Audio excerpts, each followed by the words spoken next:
डोंगरे जी महाराज कहते हैं कि विश्वामित्र ने राजा जनक से कहा कि अब जानकी जी पधारे मेरे राम को विजय माला अर्पण करे। श्री सीता जी पधारे श्री सीताराम जी के सौंदर्य और श्रृंगार का वर्णन कौन कर सकता है। साक्षात लक्ष्मण जी का स्वरूप है। 8 सखियाँ दाहिनी ओर थी और 8 सखियाँ बाई ओर थी। सब सखी मंगल गीत गा रही थी। श्री जानकी जी के हाथ में सुंदर विजय माला थी। सीता जी धीरे धीरे पधारी। श्री रामचंद्र जी ने विचार किया कि कन्या मुझको विजय माला अर्पण करने आती है। गुरुदेव की आज्ञा हुई, इससे मैंने धनुष भंग किया, परंतु अपने माता पिता की आज्ञा के बिना मैं कुछ लग्न करना नहीं। मैं स्वतंत्र नहीं हूँ, मैं अपने माता पिता के अधीन हूँ। सीता जी बहुत सुंदर है, इससे क्या है। मेरी माँ कौशल्या मुझको आज्ञा देवे तो मैं लग्न करूँ। राम जी आधुनिक नहीं है, पुराने ज़माने की है। आजकल के छोकरे तो बस माँ बाप को तो नहीं पूछते नहीं है, ये ऐसा समझते हैं कि हम बहुत होशियार हो गए हैं। राम जी ने निश्चय किया कि माँ की आज्ञा के बिना इसलिए विजय माला पहनने को माथा नहीं नभाया। श्री सीता जी थोड़ी ठीनी थी, सीताराम जी माथा नभाए तो ही सीता जी विजय माला अर्पण कर सके। श्री जानकी जी राम जी के पास पधारी, उन दोनों हाथ ऊंचे किए। श्री जानकी जी के हाथों में सुंदर रत्न रहित कंकन थे, उनमें से राम जी का प्रतिबिंब दिखा। सीता जी दर्शन में तन्मय हुई। राम जी भी तक माथा नभाते नहीं थे। विश्वामित्र जी ने देखा और दौड़ते दौड़ते गए। उन्होंने श्री रामचंद्र जी कान में कहा कि मैं अयोध्या से निकला था, उस समय कौशल्या जी के साथ सब बात हो गई थी। दशरथ महाराज की हुई इच्छा थी अब तुम्हारा ब्याह हो जाए। राम जी ने पूछा, गुरुजी लग्न हो ऐसी तो उनकी इच्छा है, इसी कन्या के साथ लग्न हो ऐसी इच्छा है। विश्वामित्र ने कहा, हाँ ऐसे ही आई। कौशल्या माँ ने श्री सीताराम जी को बहुत प्रशंसा सुनी है, उनकी सब इच्छा है। बेटा मैं तुमको ठीक ठीक बता सकता हूँ, तुम्हारी माँ राजी होगी, माँ को आज्ञा है। राम जी ने कहा, परंतु मेरा लक्ष्मण कुमारा, इसका ब्याह पहले करो। श्री राम छोटे भाई को भूले नहीं। विश्वामित्र जी को आनंद हुआ कि जगत में राम जी को प्रशंसा करता है वह कम है। राजा जनक के यहाँ उर्मिला नामक दूसरी कन्या थी। विश्वामित्र ने राम जी के साथ कहा, लक्ष्मण विवाह उर्मिला के साथ कर दिया जाए, कर दूंगा। गुरुदेव जब ऐसा कहा तब प्रभु ने माथा नुवाया। सखियों ने श्री सीताराम जी को दूसरा संकेत किया कि वह माथा नुवा हुआ है, जल्दी करो। सीता जी विजय माला अर्पण करती है। उसी समय जनकपुरी के स्त्री पुरुष नौछावर करने लगे हैं।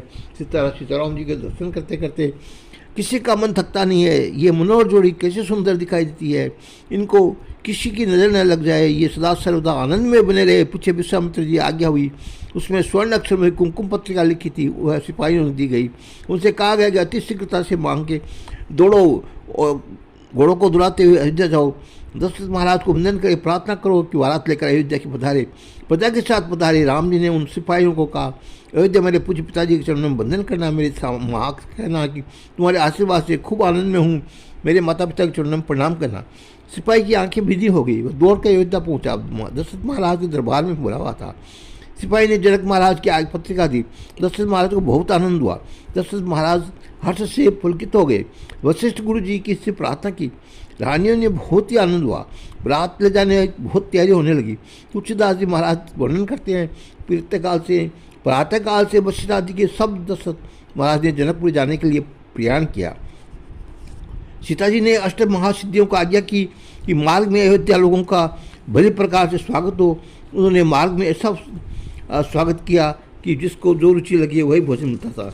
शयन करने के लिए सुंदर सैया मिलती, नाना प्रकार के वस्त्र मिले, सबको सुख मिला, सबको अपने अपने घरों में भूल गए। श्री सीता जी ये दिव्य ऐश्वर्य है।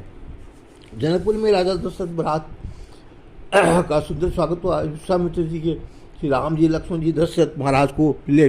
दोनों भाइयों ने पिताजी को साष्टांग प्रणाम किया। रामायण में लिखा है कि बारात जनकपुरी आई धनतेरस के दिन और लग्न हुई मार्गशीर्ष शुद्ध पंचमी के दिन। विदाई मिली रंग पंचमी की, बसंत होने के बाद। ऐसा नहीं है कि आज आया और कल चले गए। नारद जी को लग्न मुहूर्त निकाला। मार्ग शुक्ल पंचमी, बसंत पंचमी, गुरुवार और गोरज मुहूर्त। श्री राम जी का गुरुवार घोड़ा निकला। कामदेव स्वयं घोड़ा बनकर आया। श्री रामचंद्र जी घोड़े पर विराजे। साधारण जीव जब लग्न करने लग जाता है तो काम उसकी छाती पर चढ़ बैठता है, परंतु श्री राम जी जब लग्न करने गए तो काम की छाती पर चढ़ कर गए।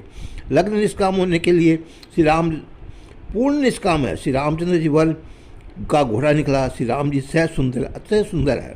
राम जी का बहुत स्वरूप अति सुंदर है। राम जी की मनमोहक है। राम जी के सौंदर्य नेत्र उसमें को आनंद देने वाला है। परमात्मा की सुंदरता का वर्णन करते समय वाणी को भी आनंद होता है। ये वर्णन सुनते समय कानों को तृप्ति नहीं होती। राम जी सदा सुंदर ही है, नित्य सुंदर है। श्री राम सह सुंदर है। श्रृंगार न करे तो भी श्री राम जी बहुत सुंदर है। राम जी वन में पधारे उस समय क्या श्रृंगार था। वल्कल वस्त्र पहने हुए थे, मस्तक के ऊपर चट्टा धारण किए हुए थे। फिर भी श्री राम जी ऐसे सुंदर लगते थे कि शूर्पणखा की इच्छा हुई कि श्री राम जी के मेरे पति हो। शूर्पणखा राक्षस थी, उस पर भी उसकी राम जी के साथ लग्न करने की इच्छा हुई। राम जी के श्रृंगार न करे तो भी सुंदर बनते हैं। फिर आज तो राम जी के राजा सुंदर श्रृंगार किया है, सुंदरता का वर्णन कौन कर सकता है। सीता जी की माता सुनैना रानी आरती उतारती है। श्री राम जी का मंगलमय स्वरूप देखते ही सुनैना रानी को आनंद हुआ और पुत्री के बहुत सौभाग्यशाली है। श्री राम जी के दर्शन करते समय रानी के मन में थोड़ा तो ऐसा भाव देगा कि किसी जन्म में ऐसा वर मिले तो मैं भाग्यशाली हूँ। ये कितने सुंदर है। श्री राम मर्यादा पुरुषोत्तम है, इनके विषय में साहस हुई और मैं ये जमाई है, ऐसा लौकिक भाव रखना नहीं। ये जीव ईश्वर की सब प्रणय करे तो सुखी होता है। कोई स्त्री के साथ तो पुरुष के साथ लग्न करने से थोड़ा सुखी मिलता है, परंतु आनंद की शांति मिलती नहीं। तो परमात्मा के साथ प्रणय करते ही उनको ही शांति मिलती है। सुनैना रानी को ऐसा ही भावना जागृत हुई थी। सुंदर स्वर्ण सिंहासन में श्री रामचंद्र जी को विराजमान किया गया।